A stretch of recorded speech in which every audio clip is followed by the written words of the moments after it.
Assalamualaikum warahmatullahi wabarakatuh. Waalaikumsalam warahmatullahi wabarakatuh. Alhamdulillah, wassalatu wassalamu ala Rasulillah Muhammad bin Abdullah wa ala alihi wa ashabihi wa man tabi'ahu bihudah, amma ba'du. Yang kami muliakan para habaib, para alim ulama, hadirin wal hadirat yang dimuliakan oleh Allah Subhanahu wa taala. Segala puja dan puji syukur kita haturkan kehadirat Allah Subhanahu wa taala yang telah menjadikan kita umat baginda besar Nabi Muhammad sallallahu alaihi wasallam. Ini adalah anugerah yang besar yang Allah karuniakan kepada kita. Ketahuilah bahwasannya anugerah yang besar adalah anugerah yang tidak pernah kita memintanya kepada Allah, namun Allah memberikannya kepada kita. Sedangkan perkara yang kita harapkan, yang kita minta, semua itu adalah anugerah-anugerah yang kecil. Maka orang yang cerdas tidak akan menukar anugerah yang besar dengan anugerah yang kecil. Semoga Allah Subhanahu wa ta'ala menjadikan kita hamba-hambanya yang dapat mensyukuri nikmat-nikmat Allah yang besar dan yang kecil. Amin ya rabbal alamin. Kita berkumpul saat ini memperingati kelahiran baginda besar Nabi Muhammad sallallahu alaihi wasallam. Ini semua menandakan bahwa kita masih memiliki sedikit cinta kepada Nabi kita Muhammad sallallahu alaihi wasallam. Dengan cinta tersebutlah seseorang akan mengikuti syariat Nabi kita Muhammad sallallahu alaihi wasallam. Dengan cinta tersebutlah mereka akan gemar melakukan sunnah-sunnah baginda besar Nabi Muhammad sallallahu alaihi wasallam. Kita lihat bagaimana seseorang yang mengidolakan bintang film ataupun penyanyi, mereka akan berperilaku, akan berpakaian seperti idola mereka. Padahal sang idola tidak mengenal dia. Sang idola tidak pernah memberikannya apa-apa. Tapi karena kecintaan yang ada di hati mereka, mereka ikut dengan sang idola. Sedangkan kita ma'asyiral muslimin banyak yang mengaku cinta kepada Nabi Muhammad sallallahu alaihi wasallam. Namun kenyataannya pakaian kita jauh dari pakaian Nabi Muhammad. Perilaku kita jauh dari perilaku Nabi kita Muhammad sallallahu alaihi wasallam. Karena pengenalan kita kepada Nabi Muhammad sallallahu alaihi wasallam sebatas bahwa beliau seorang nabi dan rasul. Kita tidak tahu bagaimana sepak terjangnya baginda besar Nabi Muhammad untuk menyelamatkan kita saat beliau hidup, saat beliau berjihad, saat beliau di Makkah, saat beliau di Taif, saat beliau di Madinah, saat beliau meninggal dunia, saat beliau di barzakh, saat kelak nanti di yaumil qiyamah. Pikiran keseluruhan beliau hanya untuk kita umatnya sallallahu alaihi wasallam. Ketahuilah ma'asyiral muslimin, Nabi kita Muhammad sallallahu alaihi wasallam memperjuangkan kalimat la ilaha illallah Muhammadur Rasulullah sallallahu alaihi wasallam dengan sangat susah payah. Alhamdulillah, berkat perjuangan tersebutlah kita mendapatkan kalimat la ilaha illallah Muhammadur Rasulullah dalam keadaan tenang dan tentram.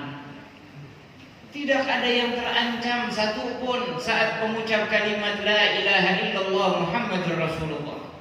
Beda dengan apa yang dialami para sahabat Nabi Muhammad. Mereka terancam. mereka tersiksa, mereka terhina, mereka diusir, mereka dibui, mereka disakiti. Namun perjuangan mereka tidak disia-siakan oleh Allah Subhanahu wa taala. Berkat baginda besar Nabi Muhammad, berkat perjuangan para sahabat Nabi kita Muhammad sallallahu alaihi wasallam, Allah memilih kita sebagai orang Islam, umatnya baginda besar Nabi Muhammad. Di antara perjuangan yang sangat berat yang dialami oleh Rasulullah sallallahu alaihi wasallam, bahwasannya beliau sebelum diangkat menjadi seorang nabi dan rasul, beliau begitu dicintai oleh kaum Quraisy, begitu dibanggakan oleh orang-orang Makkah, sampai beliau mendapatkan julukan Muhammad Al-Amin, Muhammad yang terpercaya, Muhammad orang yang jujur, Muhammad orang yang berakhlak mulia, Muhammad tidak pernah berdusta. Namun begitu Allah melantik beliau sebagai nabi dan rasul, langsung dikatakan Muhammad pendusta. Di sini kita lihat ma'asyiral muslimin, ini adalah pelajaran di mana kita akan menemukan siapa orang yang betul-betul mencintai kita dan siapa orang yang hanya memanfaatkan kita. Lihat orang-orang kafir Quraisy, mereka membanggakan Rasulullah karena kepentingannya, karena ia memiliki kepentingan dengan Nabi Muhammad, supaya Makkah itu banyak yang mengunjungi, supaya orang-orang Arab lainnya mengetahui kemuliaan Quraisy, dibanggakan Nabi kita Muhammad. Namun begitu Nabi Muhammad tidak sesuai dengan pemikirannya, tidak sesuai dengan apa yang mereka sembah, mereka langsung menuduh Nabi Muhammad pendusta. Ma'asyiral muslimin wal muslimat yang dimuliakan oleh Allah Subhanahu wa taala, bagaimana kiranya perasaan Nabi kita Muhammad yang tadinya disanjung di kota Makkah, kemudian dituduh sebagai pendusta, dihina Rasulullah. Namun Allah menenangkan hati Nabi kita Muhammad sallallahu alaihi wasallam dengan berimannya Sayyidatuna Khadijah Al-Kubra, dengan berimannya teman dekat beliau Sayyidina Abi Bakar As-Siddiq, dengan berimannya Sayyidina Ali bin Abi Thalib dan juga Zaid bin Harithah alaihim ridwanullah. Orang-orang terdekat dengan Nabi Muhammad, mereka semua beriman kepada Rasulullah. Ditambah lagi pernyataan Abu Thalib, pamannya Nabi Muhammad sallallahu alaihi wasallam, beliau siap menjadi tamengnya Rasulullah sallallahu alaihi wasallam dalam berdakwah sampai beliau direbahkan di liang lahatnya. Seperti yang dikisahkan bahwasannya orang-orang kafir Quraisy berkali-kali meminta kepada Abu Thalib untuk mencegah Muhammad bin Abdullah berdakwah di jalan Allah. Ditolak oleh Abu Thalib, diancam Abu Thalib, tetap ditolak oleh Abu Thalib, sehingga Abu Thalib mengatakan, wallahi ya ibna akh, demi Allah wahai keponakanku, la amla'annaka minhum hatta uwassada fit turabi dafina. Demi Allah wahai keponakanku, aku akan menjadi tamengmu dari godaan mereka sampai aku direbahkan di liang lahat. Betul, setelah wafatnya Abu Thalib, wafatnya Sayyidatuna Khadijah Al-Kubra, gangguan demi gangguan bertubi-tubi menyerang Rasulullah dan para sahabat, sehingga Nabi Muhammad memutuskan untuk hijrah ke Taif dengan harapan agar mereka di Taif mau mendengar dakwahnya Rasulullah. Namun orang-orang kafir Quraisy mendahului Rasulullah dan menyerukan kepada orang-orang Taif, pembesar-pembesar Taif, agar menolak kedatangan Nabi Muhammad SAW. Nabi Muhammad berdakwah di sana tertolak selama kurang lebih 3 bulan, ma'asyiral muslimin. Duduk Nabi Muhammad di sana berbulan-bulan, namun yang didapati oleh Nabi kita Muhammad adalah timbukan batu dari anak-anak kecil dan para budak. Sampai berdarah kakinya Nabi Muhammad. Begitu lagi berdarah, datang Sayyidina Ali bin Abi Thalib dan Sayyidatuna Fatimah membersihkan darah yang ada di kakinya Rasulullah sallallahu alaihi wasallam. Saat itulah datang malaikat yang menunggu gunung di Taif. Ya Rasulullah, saya mendapat restu dari Allah untuk mengiyakan apa yang kau inginkan. Saya adalah penjaga gunung Taif ya Rasulullah. Jika engkau menyuruhku untuk menembalikannya kepada ahli Taif, maka aku akan tebalikan gunung itu di atas mereka ya Rasulullah. Kata Nabi kita Muhammad, jangan. Lihat ketabahan Rasulullah. Kalau Nabi Muhammad modelnya kayak kita, dikit-dikit ngambek, dikit-dikit ngamuk, mungkin Islam gak nyampe ke sini. Ya, dikit-dikit ngamuk, dikit-dikit ngambek, gak bisa disinggung sedikit ngambek, maka Islam gak sampai ke sini. Apa doanya Nabi Muhammad? Nabi Muhammad mengangkat tangannya, Allahumma hdi qaumi fa innahum la ya'lamun. Ya Allah, berikan petunjuk kepada kaumku, sesungguhnya mereka belum tahu siapa Nabi Muhammad sallallahu alaihi wasallam. Malaikat Jibril melihat perilaku Nabi Muhammad, marah malaikat Jibril, mendatangi Rasulullah dan mengatakan, ya Rasulullah, engkau dihina, engkau diusir, engkau ditimbuki. Nabi-nabi sebelum engkau ya Rasulullah, kalau mereka sudah tidak kuat dengan umatnya, maka mereka meminta kepada Allah dan Allah menurunkan bala terhadap umatnya. Kalau kita baca di Al-Quran bagaimana umat Nabi Allah Nuh ditenggelamkan, bagaimana umat Nabi Allah Lut yang homoseksual diangkat oleh Allah ke tengah langit kemudian ditebalikan bersamaan dengan api. Bagaimana kaum Tsamud, kaum demi kaum dihancurkan oleh Allah Subhanahu wa taala. Nabi Muhammad mengatakan, ya Jibril, haruskah aku mengadu? Iya ya Muhammad. Malaikat Jibril mulai senang karena Nabi Muhammad akan mengadu kepada Allah.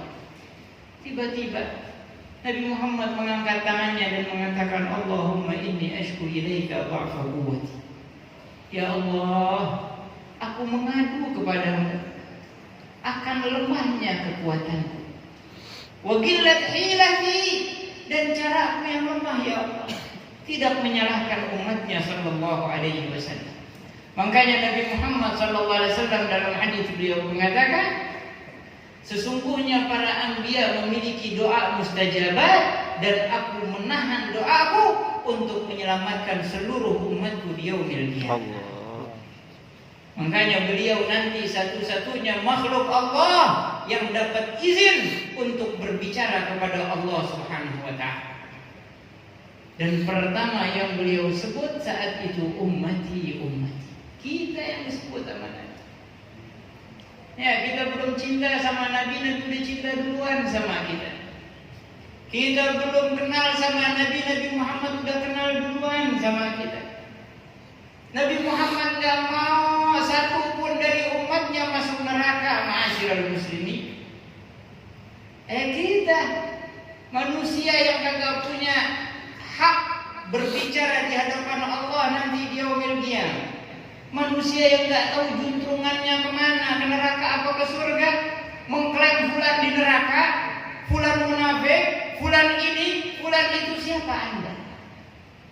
Siapa kita mengklaim seseorang di neraka? Bahkan kita kalau kesel orang, gue sumpahin masuk neraka loh. Katanya cinta sama Nabi. Kalau orang mencintai Nabi Muhammad, pasti keinginannya sama dengan Nabi Muhammad. Keinginan Nabi apa?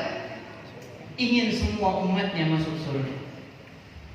Buktikan bahwa kita mencintai Nabi Muhammad. Jangan pernah mengharap satu umat Nabi Muhammad masuk neraka. Andai kata di antara mereka ada yang di luar jalan Nabi Muhammad dalam kemaksiatan kepada Allah, nasihati dengan lembut.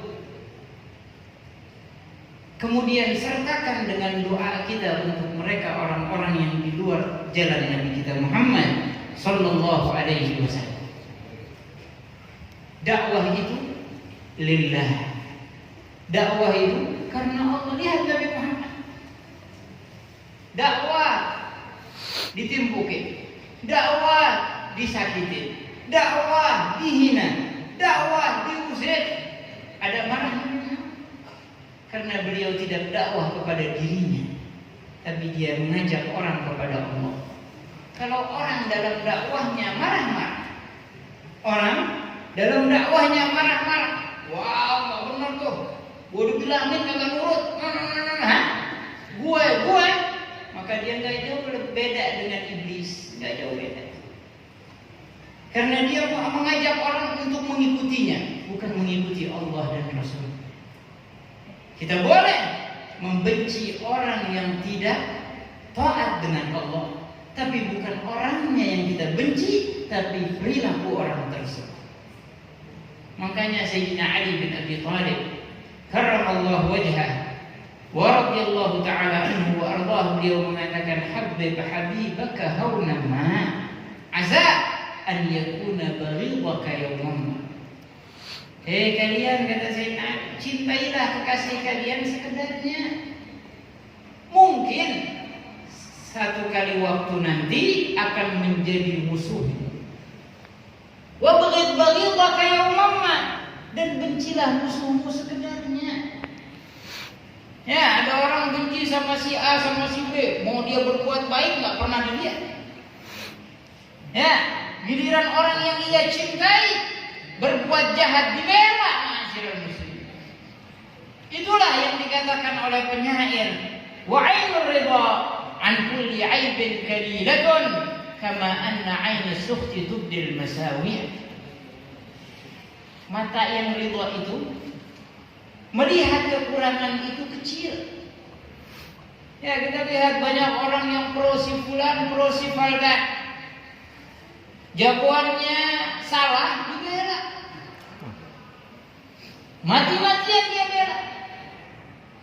Tapi giliran musuhnya enggak salah, cuman salah ucap, langsung dimaki-maki. Karena mata benci itu akan selalu mencari kesalahan. Maka jadikanlah diri kita, cara pandang kita, cara pandangnya Nabi Muhammad. Tidak pernah menyalahkan orang yang salah-salah. Aku mengadu kepadamu ya Allah akan lemahnya diriku dan lemahnya caraku dalam berdakwah. Sallallahu alaihi wasallam. Pulang dari Taif, tambah disakiti Rasulullah di Makkah, sehingga Allah mengisra dan memi'rajkan beliau sampai berjumpa dengan Allah tanpa bagaimana.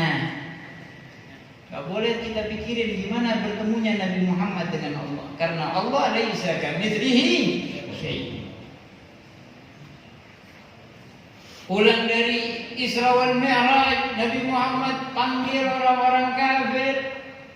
Dikasih tahu semalam saya Isra dan Mi'raj, jadi ketawain. Ya, kayak orang dulu, ya, babe kita, engkong kita bilang, saya baru pulang dari Makkah, cuman seharian. Mungkin apa enggak? Enggak mungkin. Wah, ketawain, bohong. Tapi kalau orang sekarang sehari pulang pergi Makkah, Jakarta, bisa apa enggak? Enggak diketawain. Yang bener loh, ya. Nabi kita ini subhanallah, ya, dikasih tahu tentang kebesaran Allah kita ragu, tapi kita 100% percaya dengan kehebatan Yahudi. Nabi sallallahu alaihi wasallam Isra wal Mi'raj banyak yang protes. Ya, apalagi orang kafir di zaman itu. Yang di zaman sekarang juga banyak yang enggak mungkin. Ya. Karena dia mengukur hal tersebut dengan otaknya yang kecil, tidak mengukur dengan kebesaran Allah. Begitu Nabi Muhammad sallallahu alaihi wasallam pulang dari Isra wal Mi'raj, dihina sama orang-orang kafir. Alihada jama'tana, untuk hal ini Muhammad kamu kumpulin kami? Capek-capek dari rumah katanya khoyal. Akhirnya mereka orang-orang kafir Quraisy mendatangi Sayyidina Abu Bakar, ingin menjadikan Sayyidina Abu Bakar orang yang mentertawakan Rasulullah. Datang kepada Sayyidina Abu Bakar dan menceritakan, Muhammad temanmu udah tambah gila, khoyalnya udah terlalu tinggi. Apa yang dikatakan oleh Nabi Muhammad? Masa dia bilang dia semalam dari Baitul Maqdis? Oh, kata Sayyidina Abu Bakar, kalau Nabi Muhammad yang berbicara lebih dari itu aku percaya. Ini Abu Bakar As-Siddiq. Nah, gimana orang meninggalkan Rasulullah, beliau mendekati Nabi Muhammad. Makanya jangan dengerin faham-faham yang mencaci maki Sayyidina Abu Bakar, mencaci maki Sayyidina Umar, mencaci maki Sayyidina Utsman. Hati-hati dengan semua itu. Apalagi di kampus ya, pemahaman itu sangat banyak, tapi nggak tahu juntrungannya kemana. Sama, ikuti langkah yang dipegang oleh datuk moyang kita. Ikuti jalannya Wali Songo. Mereka lah yang membawa Islam ke negeri kita. Jangan percaya dengan faham-faham yang baru yang membuat kita menjadi bodoh dan hina dan menjadikan kita orang-orang yang sombong. Na'udzubillah. Lihat, selain faham dari akidah ahli sunnah wal jamaah yang dibawa oleh Wali Songo, menganggap dirinya lebih hebat daripada yang lain, menganggap dirinya lah yang benar, selainnya salah. Na'udzubillah. Tapi kita lihat kiai-kiai kita, habaib-habaib kita, ulama-ulama kita, mereka nggak pernah melihat orang lain lebih hina darinya. Yang mereka lihat orang lain lebih mulia daripada diri. Inilah cara pandangnya Nabi kita Muhammad sallallahu alaihi wasallam. Tatkala seseorang mengenal sosok baginda besar Nabi Muhammad lebih dan lebih, maka cintanya akan bertambah. Begitu cintanya bertambah, maka pengikutannya akan bertambah kepada Nabi Muhammad. Ya, dulu Sayyidina Umar bin Khattab dapat kabar, ya Amirul Mukminin, pasukan kita terkalahkan dalam peperangan. Hari ini kita dikalahkan oleh orang kafir. Dapat kabar. Apa yang ditanya oleh Sayyidina Umar bin Khattab? Sayyidina Umar enggak bertanya apakah kurang perlengkapan perang kita, kurang kuda, kurang pedang, kurang tameng. Enggak, Sayyidina Umar tidak menanyakan itu. Sayyidina Umar bertanya kepada pasukannya, apakah sunnah apa yang kalian tinggalkan dari sunnahnya Nabi Muhammad? Ya, kenapa kita umat Islam ini dihinakan? Ini ngomongin Nabi, ini ngomongin Islam, ini menghina Al-Quran, di sana menghina Ka'bah. La ilaha illallah. Kenapa demikian? Karena kita orang Islam jauh dari keislaman. Karena kita enggak ikut dengan Nabi Muhammad. Kita cuma meletakkan Islam itu sebagai agama di KTP kita. Tanya kepada diri kita dan teman-teman kita. Kita lihat sekeliling kita saja. Kira-kira kalau sholat itu banyakan yang sholat apa yang kagak? Saat azan, masjid itu lebih penuh, lebih banyak yang di masjid atau banyakan yang di luar masjid? Kemana kita dengan dakwahnya Nabi Muhammad? Ajak teman kita. Ingat Nabi Muhammad gak mau kita dan teman kita masuk neraka. Ajak dan hadirkan Nabi Muhammad. Yuk sholat. Kalau dia gak terima, jangan pernah sedikit pun kita marah. Karena Allah menugaskan kita untuk menyampaikan sesuai firman-Nya, wa ma 'alaina illal balagh. Tidak ada keharusan dari kami kecuali menyampaikan. Dan Nabi Muhammad SAW mengatakan, "Ballighu anni walau ayat." Sampaikan dariku walaupun satu ayat. Bukan kita yang mengajak mereka sholat. Jangan pernah merasa mengajak orang sholat, gue gak ajak sholat, gak mau. Bukan kita yang mengajak mereka sholat, tapi Allah yang menyuruh, Nabi yang mengajak. Kita hanya menyampaikan apa yang Allah sampaikan dari Nabi Muhammad SAW. Sehingga andai kata kita ditolak, tidak akan pernah di hati kita merasa kecewa karena saya ditolak. Tapi tatkala kita menyandarkan segala sesuatu kepada diri kita, yang timbul adalah kesombongan, yang timbul adalah kebencian, yang timbul adalah penolakan daripada orang lain.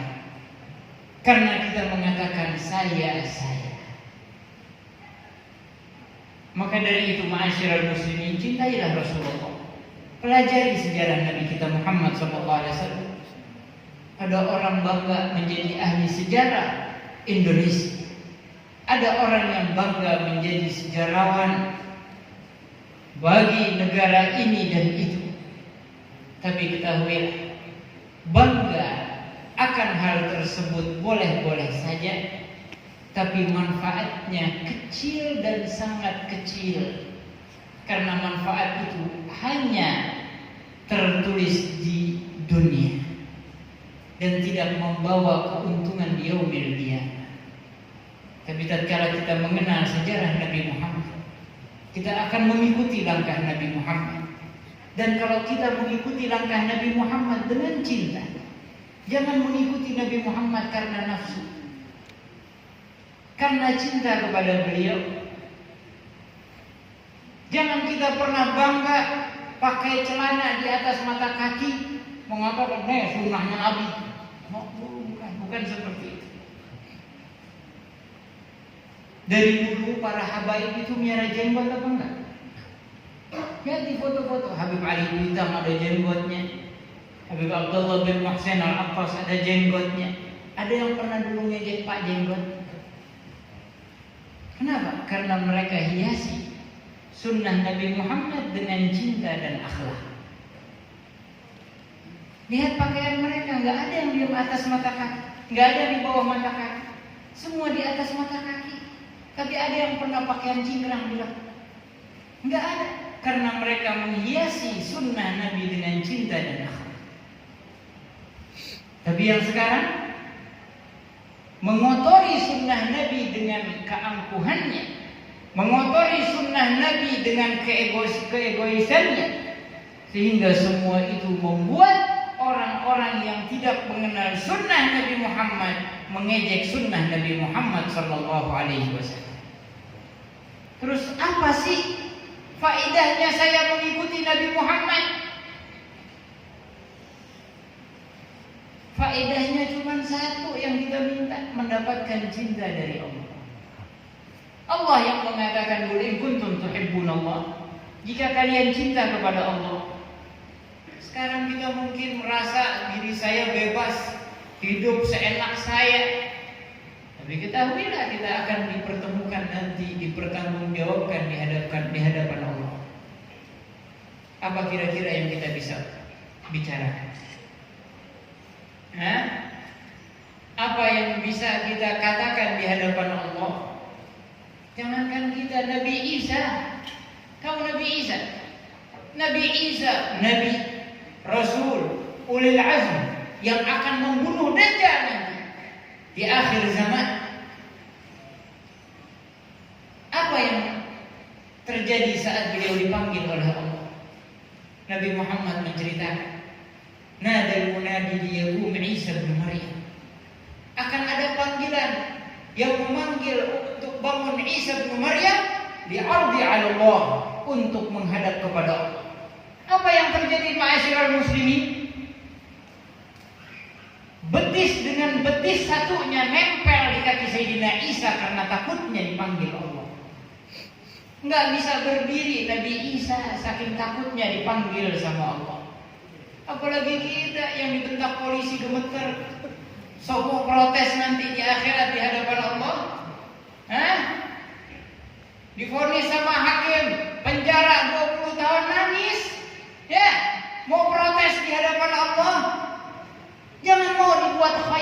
sama syaitan. Jangan mau dibuat khayal dengan iblis.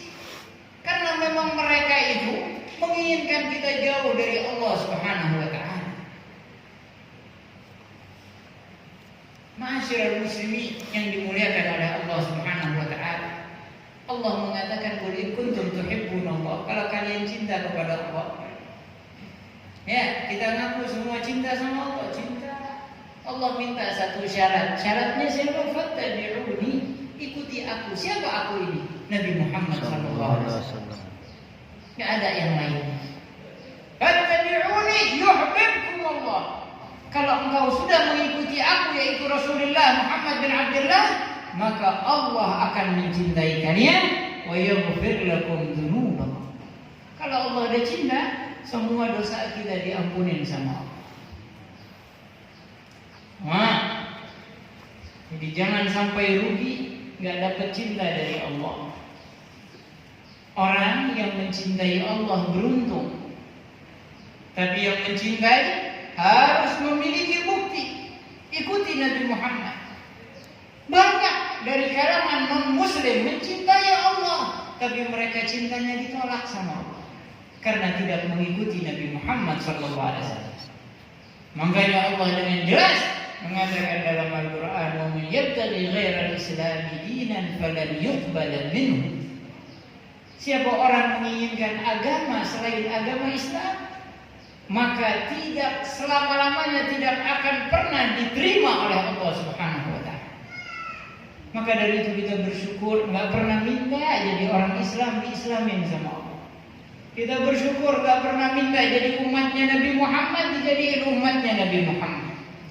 Kita nggak pernah minta menjadi orang Indonesia dijadiin orang Indonesia sama Allah. Ini nikmat-nikmat yang besar yang harus kita perhatikan dan kita jaga, dan jangan kita tukar dengan nikmat-nikmat yang kecil. Jangan tukar keislaman kita dengan gaji yang diiming-imingi oleh orang-orang yang membenci Islam. Jangan sampai wanita-wanita kita membuka jilbab demi bekerja. Jangan tinggalkan Rasulullah, karena dialah satu-satunya makhluk Allah yang dapat menyelamatkan kita di yaumil qiyamah. Dan Allah mengatakan, orang-orang yang berpaling dari Allah akan dibutakan matanya oleh Allah. Wa man a'rada an dzikri fa inna lahu ma'isyatan dhanka wa nahsyuruhu yaumal qiyamati a'ma. Qala rabbi lima hasyartani a'ma wa qad kuntu basira. Qala kadzalika atatka ayatuna fanasitaha wa kadzalika al-yawma tunsa. Siapa orang yang berpaling dari mengingat aku.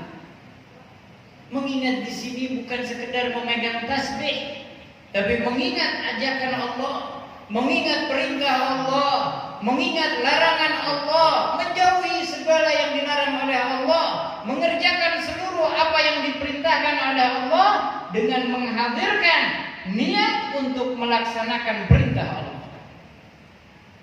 Siapa yang berpaling daripada itu semua, wa man a'rada 'an dzikri fa inna lahu ma'isyatan dhanka, dia akan merasakan hidup yang sempit. Tanya sama orang-orang yang tidak sholat, tanya dengan orang-orang yang terbuka auratnya, mereka sungguh demi Allah belaga bahagia, hatinya sempit, ma'asyiral muslimin. Tapi orang yang bangun malam, orang yang munajat di tengah malam menangis mengadu kepada Allah, hidupnya di masjid, hidupnya di majlis ta'lim, hidupnya di tempat-tempat orang saleh, maka ketahuilah kehidupannya jauh lebih tenang daripada orang yang memiliki kekayaan yang berlimpah. Makanya Nabi Muhammad ditawarin gunung jadi emas, ditolak sama Nabi. Kalau andai kata dakwah itu membutuhkan ekonomi, pasti Nabi Muhammad mengiyakan tawaran gunung-gunung Madinah menjadi emas. Tapi Nabi Muhammad menolak. Kenapa? Karena dakwah bukan dengan ekonomi. Ekonomi bisa menjadi dakwah. Jangan hinakan dakwah dengan dikatakan dakwah membutuhkan ekonomi. Dakwah butuh. Nah, dakwah ini ajakan Allah. Dakwah ini ajakan Nabi Muhammad. Enggak butuh dengan ekonomi, tidak butuh dengan manusia, tidak butuh dengan jabatan dan yang lain-lainnya. Tapi dakwah membutuhkan keikhlasan. Dakwah membutuhkan keikhlasan karena Allah dan mengikuti Nabi Muhammad sallallahu alaihi wasallam. Wali Songo dulu datang ke sini bawa harta. Apa dagang di sini? Hah? Kenapa 90% umat Indonesia masuk Islam? Karena akhlak, karena ikhlas, karena taqwa. Bukan karena bagi-bagi duit masuk Islam, enggak. Ini yang harus kita perhatikan, ma'asyiral muslimin. Ajak teman-teman kita untuk mengenal Rasulullah agar mereka selamat dari siksa Allah di yaumil qiyamah dan mendapatkan syafaat baginda besar Nabi Muhammad SAW. Jangan biarkan diri kita, jangan biarkan teman-teman kita terlena dengan kehidupan dunia. Allah sudah berpesan dalam Al-Quran, La yaghurrannakum tagallubul ladzina kafaru fil bilad mata'un qalilun thumma ma'wahum jahannam wa bi'sal mihad. Jangan kalian tertipu dengan kehebatan orang-orang kafir. Mereka bisa bikin pesawat, Anda bingung. Mereka bisa membuat ini, Anda bingung. Wah, hebat. La yaghurrannakum. Jangan kalian tertipu, kata Allah. Tagallubul ladzina kafaru fil bilad, perkembangan orang kafir di negeri kalian. Mata'un qalil, kenikmatan yang sedikit, kata. Terus apa? Wa ma'wahum jahannam, tempat kembali mereka neraka jahannam. Wa bi'sal mihad. Tapi kita, orang-orang yang beriman, orang-orang yang bertakwa kepada Allah Subhanahu wa taala, hendaknya lebih memikirkan akhirat kita daripada dunia kita. Semoga Allah Subhanahu wa taala menjadikan kita hamba-hambanya yang saleh, hamba-hambanya yang bertakwa, hamba-hambanya yang ingin selalu menjadikan Allah dan Rasulnya tempat tujuan kita. Dan semoga Allah Subhanahu wa taala memudahkan kita untuk berdakwah di jalan Allah karena Allah, dan menjadikan hati kita hati yang ikhlas, bukan hati yang ingin dipuji, bukan hati yang ingin dibanggakan oleh manusia.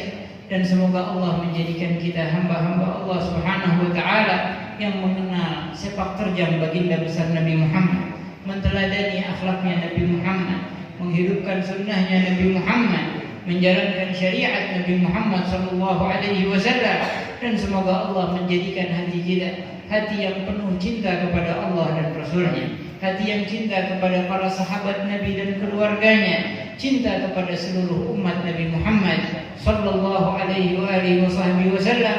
Dan semoga Allah senantiasa memberikan kita hidayah, begitu juga keluarga kita, teman kita. Semoga mereka semua selalu dapat hidayah dari Allah Subhanahu wa taala. Dan semoga hidayah yang Allah berikan kepada kita, hidayah yang pernah diberikan kepada orang-orang saleh sebelum kita, sehingga kita dapat menjalankan perintah Allah Subhanahu wa taala dengan sebaik mungkin. Dan semoga seluruh para pelajar diberikan ilmu yang bermanfaat oleh Allah Subhanahu wa taala.